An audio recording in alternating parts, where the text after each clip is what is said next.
तुकाराम महाराज म्हणतात की कृष्ण हे माझ्या विश्रांतीचे ठिकाण आहे आणि त्याला कधीही त्याच्यापासून मला कधीही तुम्ही वेगळं करू नका.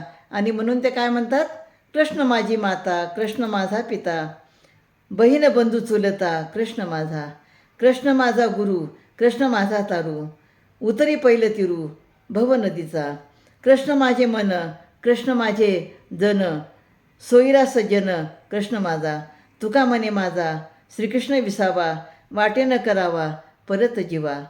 तर ते काय म्हणतात, कृष्ण माझी माता, पिता, बहीण, बंधू, चुलता सर्व काही आहे. म्हणजे कृष्णच हा माझा गुरु आहे आणि हा गुरुच, हा कृष्णच मला ह्या भवसागररूपी नदीच्या पलीकडे नावेत बसून सुखरूप घेऊन जाणार आहे. म्हणजे संसाररूपी भवसागर पार करणारा कोण आहे? माझा श्रीकृष्ण आहे. कृष्णच माझे मन आहे, कृष्णच माझे जन आहे, आप्तेष्ट सोयरा सज्जन हे सर्व काय आहे? कृष्ण आहे. म्हणजे प्रत्येक ठिकाणी, प्रत्येकाच्या हृदयामध्ये, विश्वाच्या प्रत्येक चराचरामध्ये तुकाराम महाराजांना कृष्ण दिसत आहे, विठ्ठल दिसत आहे.